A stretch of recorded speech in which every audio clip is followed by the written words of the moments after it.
You're now listening to Hack and Grow Rich with Shaahin and his co-host Bart Baggett, where we discuss hacking your way to success and the unconventional paths to unreasonable success with the people who've been there. And now, the author of Billion, How I Became King of the Thrill Pill Cult, Shaahin. Hey, you found it. This is the Hack and Grow Rich podcast. I am half of a brain of brilliance. My name is Bart Baggett, and this show is here to help you rethink and make money and take shortcuts. The creator of the show and the brainchild is Shaahin. And Shaahin, take it away, my friend. Yeah, thanks, Bart. Good to see you again. I'm sure for our many viewers and listeners, we've been away for a couple weeks, as I know both you and me have been super busy on business deals, which actually I know is going to lead to the topic of today's show, which is focus and strategy. But as we get into that, let's just kind of take a look at what's going on in the world. On this specific night, I think we're looking at the Oscars. So most people are watching the Oscars. Few people are watching what's going on here with the flag of this little country. You know what country that is? Well, it says flag of Ukraine. So unless this is a Jon Stewart trick, I'm going to go with the answer of A, Ukraine, Shaahin. You're too smart. So interesting facts. So I was just listening to a bunch of podcasts about Ukraine, trying to get my head around what the heck is going on there and why is Russia invading and Vladimir Putin and what's he want. And I've been listening to a bunch of different academics. I find that academics, despite the fact that even academics nowadays, and some might argue especially academics, tend to also get polarized. If you listen to both sides of a conversation, meaning left and right, and whatever else is going on, sometimes there's more than two sides, you can think for yourself and create a little bit more of a clearer picture.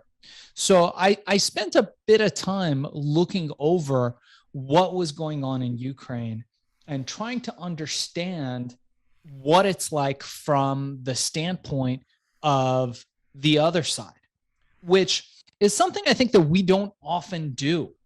Let me go ahead. The other side meaning Ukrainians, or the other side of Putin and the Russians as it's playing out? So I think, hang on one sec, I'm going to go ahead and what I'm talking about, Bart, is the narrative. The narratives that we believe are the truth, because that's what we're being told and watching, and the narratives that the people in Russia are watching. What is their narrative?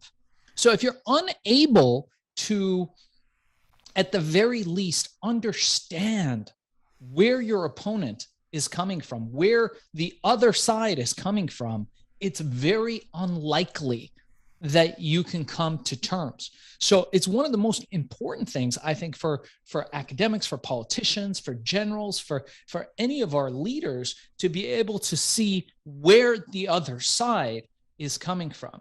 There's a dominant narrative here in the United States, and it's, supporting these people. And you know me, I am all for nonviolence. I don't believe in war. I grew up in a war-torn country, Iran, and moving here to the United States just because of fear of war. And to this day, I still believe in nonviolence over all things. And in this case, clearly, there are people that are being displaced and faced with the ravages of war. But at the same time, why? What's going on the other side? And what do the other side believe?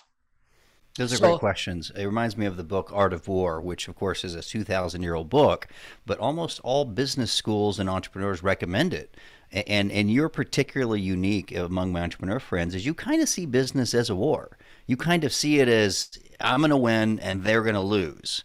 And I kind of like that. It's super masculine and it's cool, and it's like you're always worrying about keeping one eye open because your competitors will beat you. Does this relate to possibly a business strategy or a capitalist strategy, or is it simply like, hey, let's get in their belief systems and see if we can find a solution? Yeah, that's interesting. That's actually why I'm wearing this shirt. I love this shirt, but I also think it's very interesting the way things are played out. So if you looked at it from a Western standpoint, people would look at Russia and they would say, well, it's a kleptocracy, and they're doing this for accessing just resources. But if you look at it, I think from the standpoint of Russia, you're dealing with literally and figuratively some of the best strategists we've ever known. There's a reason why the greatest chess players to ever live come from that part of the world. And in fact, it's very likely that the way we play the game now came from there. Interesting fact. So the queen in chess did not appear until the Viking Age. And the queen is a representation of the allegedly, there's historians that dispute this and others that are very heavy on the side, but of the Viking shield maidens, believe it or not. Would that be shield maidens, meaning women that were at war and protected things and fought? Vikings were some badass people, and the women were badass women. For anyone who's seen the series Vikings, I strongly recommend it. The actual major big production show that's, I think, on its like 6th season or 7th season now it's Vikings Valhalla. You'll see the Viking women apparently fought right alongside the men. And curiously enough, historically they would find these tombs and they would find these women with like, and they would find all these objects and they'd be like, oh, okay, yeah, cooking utensils. That must be for her. Oh, a sword. That must have been her husband's. And now they're going back and going, no, some of these were like some badass chicks that were out there fighting right alongside the men in a very formidable fashion. So I think, it's interesting because I think a lot of this stuff, the conquest of a lot of these areas, particularly Ukraine, goes back to these times. And so I'll share my screen again and we can see. So, all right. So I'm going to lead with this. All right, can you see my screen? Biden and women. Okay. Just, you got to watch.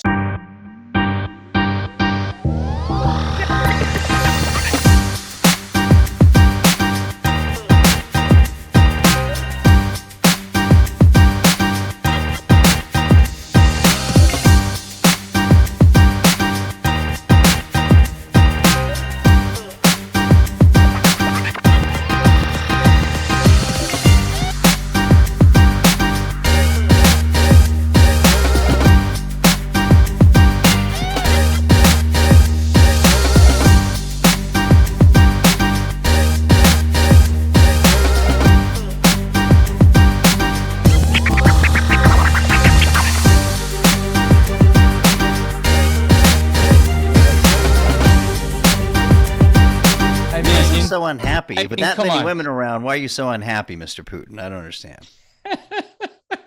Well, I don't think that lack of women or money are his problems right now. I think, likely probably the bigger problem is that he may have very wrongly assumed that this was going to be really easy and the Ukrainians would just keel over, and it didn't go that way. They are putting up a very serious battle, and I think he underestimated them. And at the same time, you can't do this stuff anymore. The world doesn't work that way. The world is watching. Everybody's got a cell phone. Everybody's got Facebook. Everybody streams stuff live all the time, like we're doing now. And by the way, if you're on Facebook, make sure to ask us anything. We will open this up to ask us anything pretty soon. So what I did, Bart, is I spent a little bit of time looking at, and I'm going to share my screen here. I spent a little bit of time looking at, all right, let's get out of this wacky ad, CNN. And you look at... Not yet. Here it is. Boom. Got a wacky ad and then Korea scenario. Korea scenario. So this is it. And it's basically the same article over and over again. I am so disappointed by CNN. They used to be so great. Like, it was where we all went for news. And now it's, it's the counterpart to Fox News.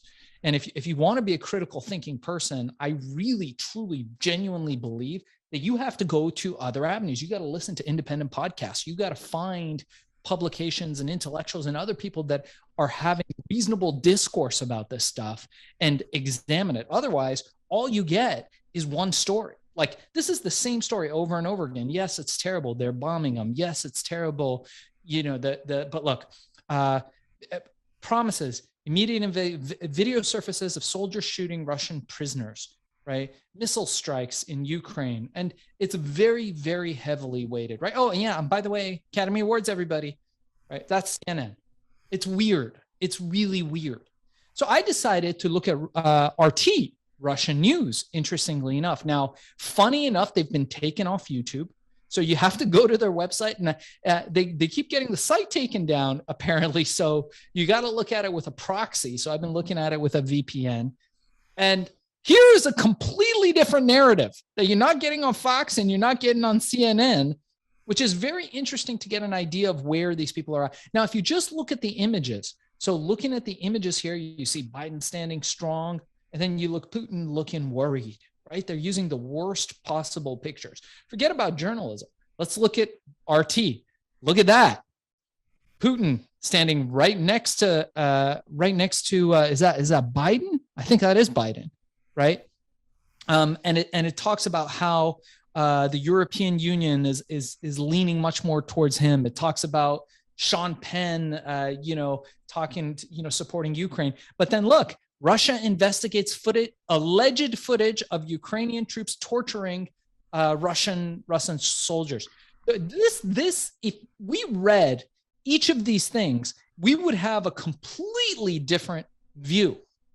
So this is all, I think, very fascinating to me. But I guess I'll ask you, how many people do you think actually take the effort to look at the other side? Even if your opinions are set on what's going on, how much time do you think most people spend looking at the other side of things? Well, let's just take the news and the political scenario as it is. And this show rarely talks about politics. I'll be as unbiased as I can. Most people are comfortable spending their time listening to people that they agree with. So the news pundits, the type of news channels, etc. I found myself incredibly confused by some of my very, very close friends with great Republican ties telling me one thing about politics and vaccines, and at the same time, really, really good friends that I respect that have big businesses having a completely different perspective and espousing facts to me that I didn't think were facts. And this is just 2020, 2022. So I was like, what can I do to fix that? Because I don't know the truth, because I'm only getting my media from whatever is being filtered. So Shaahin, what I started doing was during breakfast times, I would listen to 3 different stations. I would tell Alexa to listen to NPR, Fox News, and CNN. Now, that's just my limited scope in American. I would also then listen to BBC, and I don't know if you can get an authentic Russian or some sort of Middle Eastern station because it has to be translated into English. But I did my best to get those sources. Even that wasn't good enough.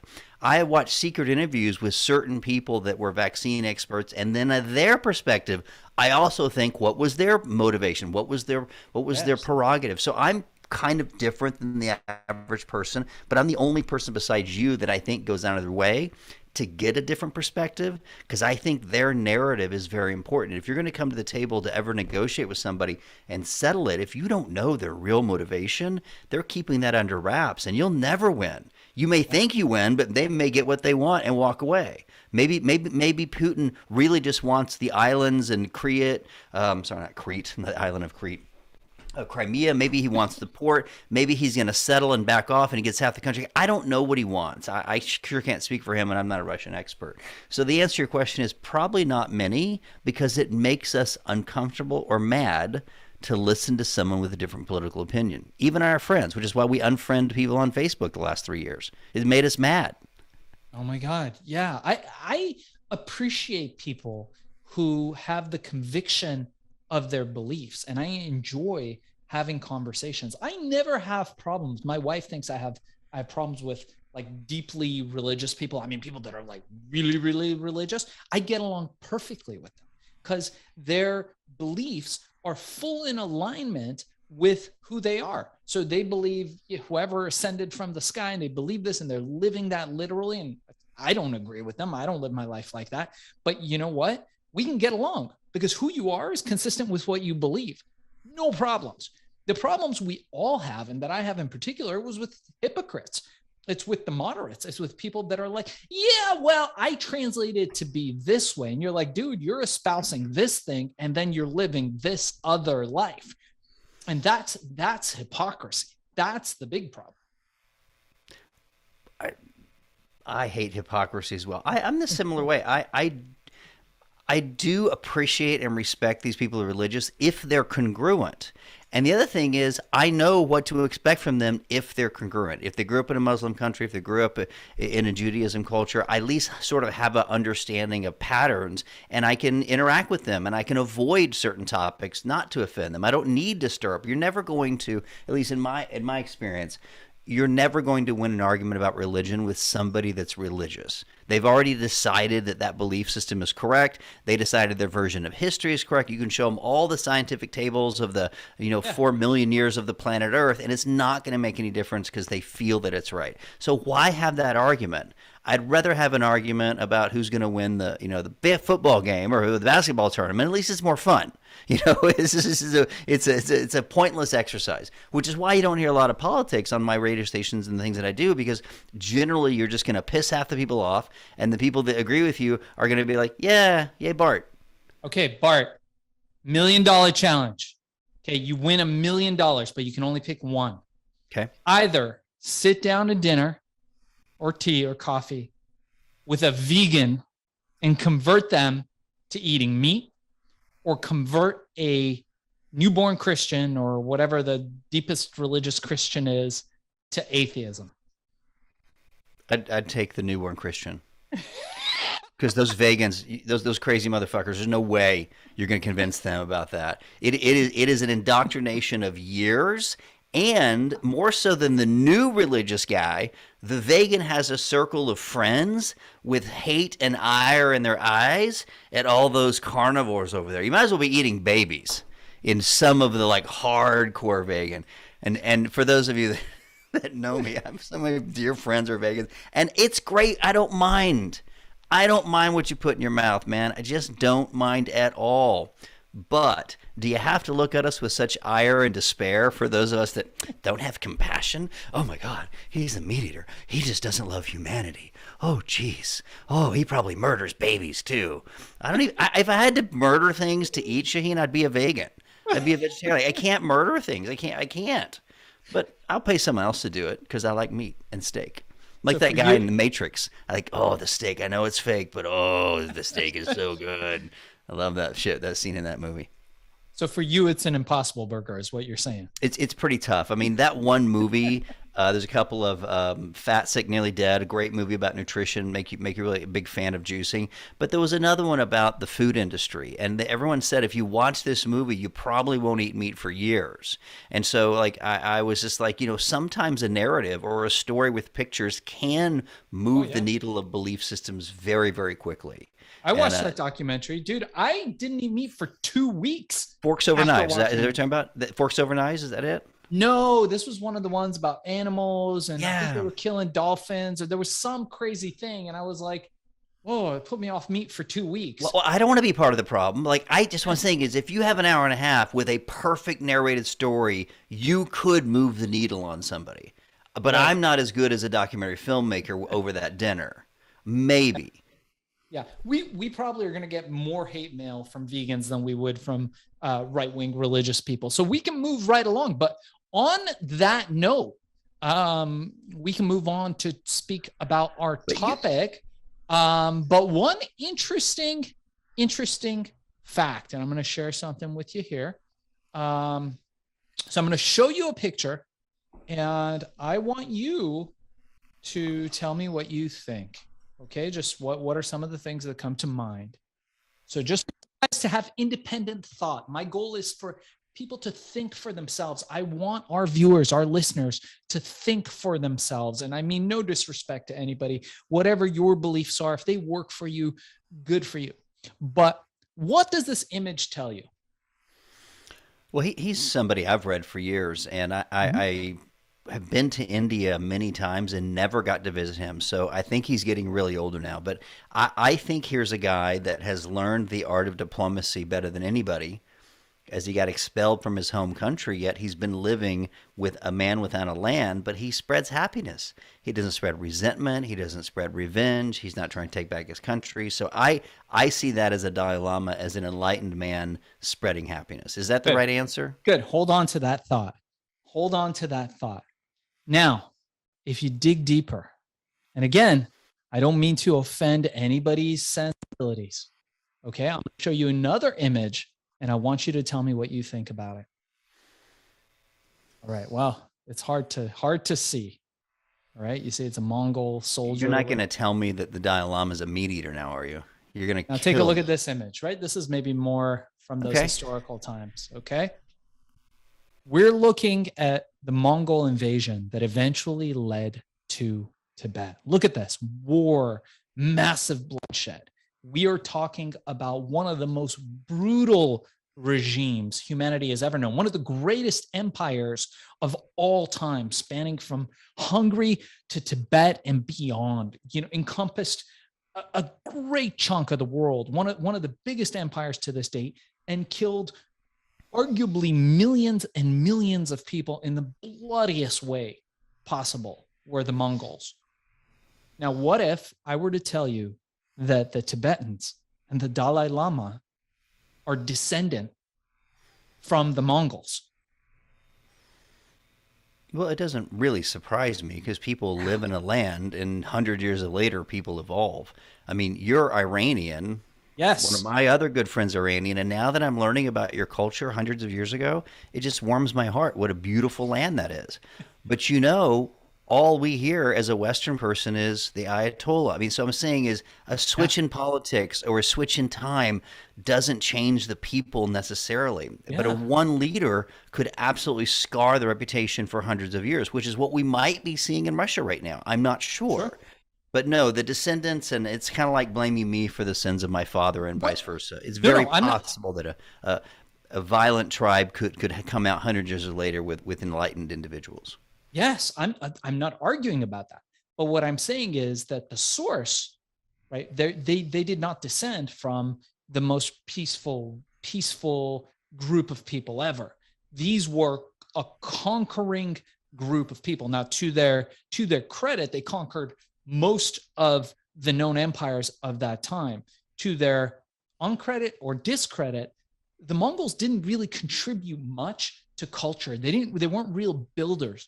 They were mostly conquest type people. So when you go into Tibet and you look at this like incredibly peaceful religion, which is the image that it has now, its roots, its origins come from this great conquest. So with that said, you could look at Putin's Russia and what he's trying to achieve, and maybe his viewpoint is, hey, he's going to be doing a lot of that bad stuff now, but what about in 1,000 years? What about in 500 years? In that same argument that you're making.